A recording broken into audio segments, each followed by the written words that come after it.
I've just wrapped up my very first Double Materiality Assessment in line with CSRD, or Corporate Sustainability Reporting Directive. So, while it's all fresh, I'm here to share with you my main takeaways from the process. I hope it helps you on your journey, and if so, please let me know by engaging with this video. So, a little bit of context. If this is your first time here, my name is Christine. I'm a freelance sustainability consultant. For the last 6 months, I've been working with a Latvian forest industry company to develop their company's sustainability strategy, and as part of that, carry out the Double Materiality Assessment. The case study of the project is linked below the video, so in case you're curious, take a look. I've described what the main task was, the project scope, and the results that I delivered. However, the goal of this video is to compile the key lessons learned about the current best practices that I've gathered through working on this project and many conversations with other sustainability consultants, auditors, digitalization experts, as well as reading other company ESG reports. So if you are interested in more general overview of CSRD and Double Materiality Assessment, or maybe other topic, make sure to subscribe to the channel and let me know in the comments below. So let's dive in. When I was just starting the Double Materiality Assessment project, the most challenging part for me was structuring and planning the whole project and the process itself. Although ESRS describe the necessary steps that you need to take, they also allow each company to tailor the process according to their current practices. And it's also hard to grasp what the steps should be, as the process isn't linear. One part of the process can influence another part of the process. I will share a simplified version of what I landed on, and I would appreciate it if you would let me know if you found it useful and if maybe you would do it differently. As a first step, I draw up a list of impacts, risks, and opportunities I wanted to evaluate. This was in many ways inspired by the ESRS data lists, but also can be inspired by previous materiality assessment results and other ESG frameworks. Then each topic on the list is categorized either as positive or negative impact, as a risk or opportunity. My goal through the following steps was to gather enough evidence and proof for backing up why I have assigned specific scale, scope, irremediability, and probability for each of the topic. I have seen consultants and software solutions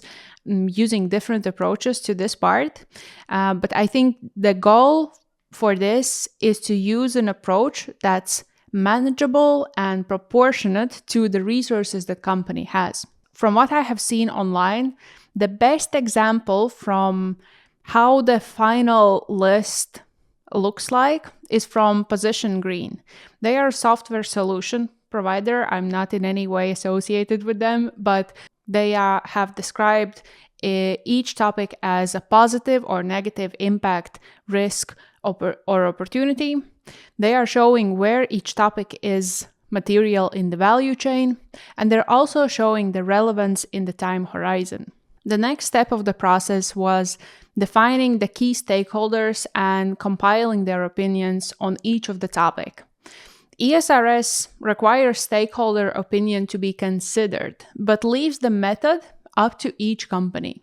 That means you can do interviews, surveys, focus groups, work seminars, carry out desk research, or interview employees that are most familiar with specific stakeholder groups' opinions and interests.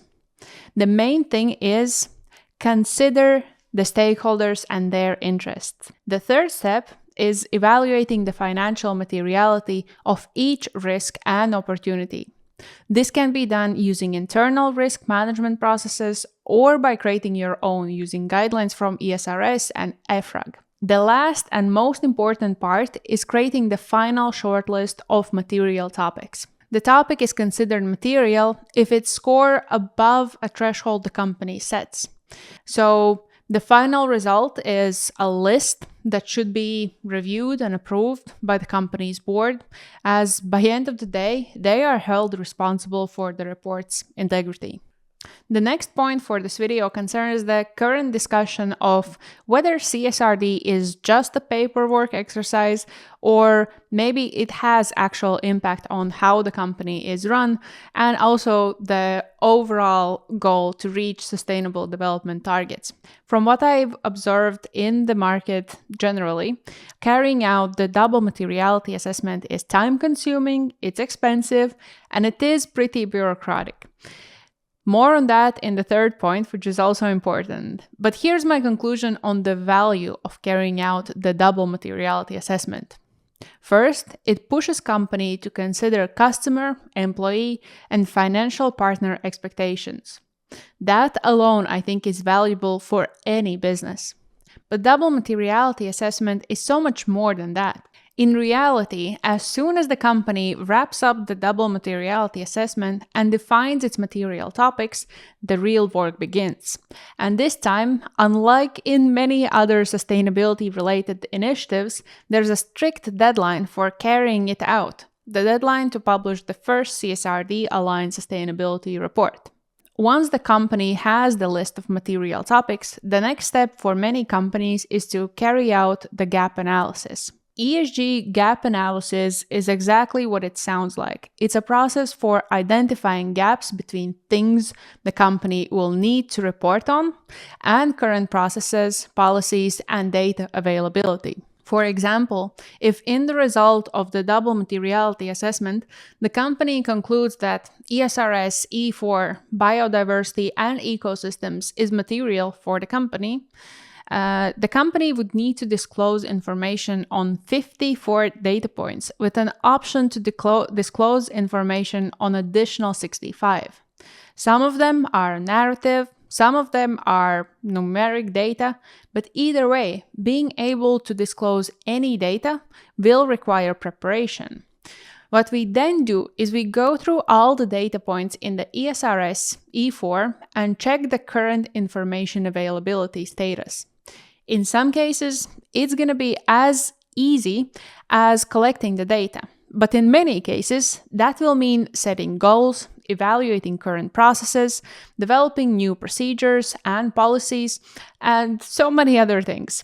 This then turns into an action plan, a list of priorities the company needs to sort out before it publishes its first report. For example, it could be compiling information on the company's biodiversity and ecosystems related actions and the resources allocated to their implementation, or gather data on hectares of land near or on sensitive areas.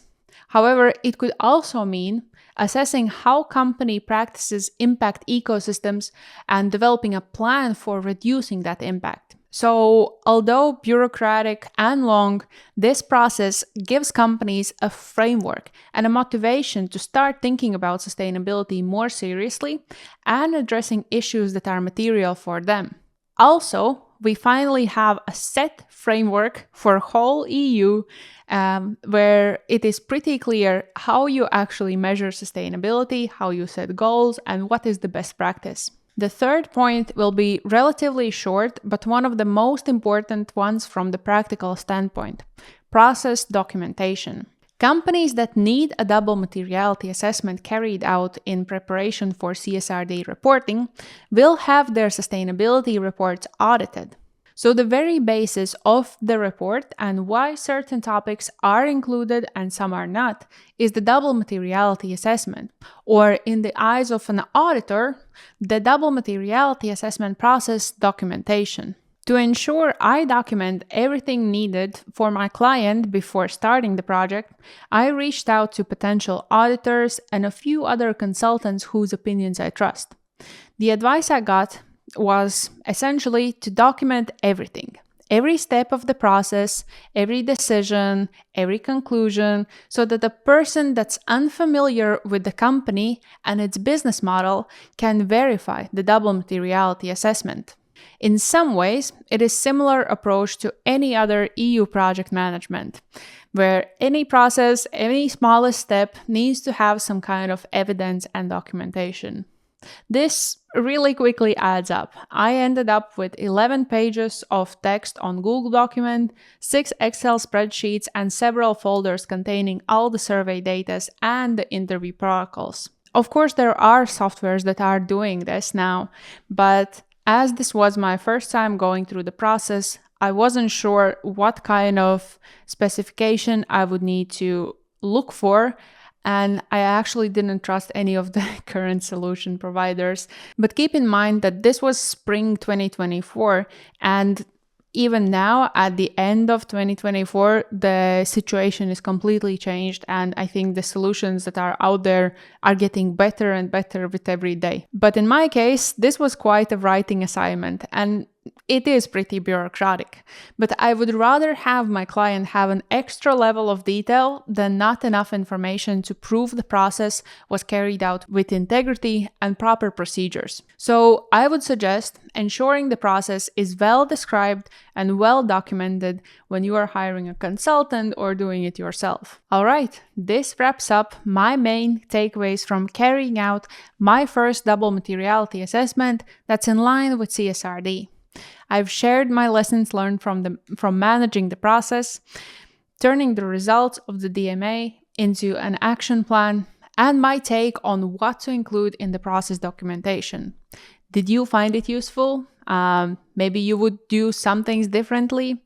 What have been your main takeaways when learning about double materiality assessment and CSRD in general? Share any thoughts or questions in the comments. I would really appreciate hearing your feedback and suggestions for this topic and maybe some other topics I should do in the future.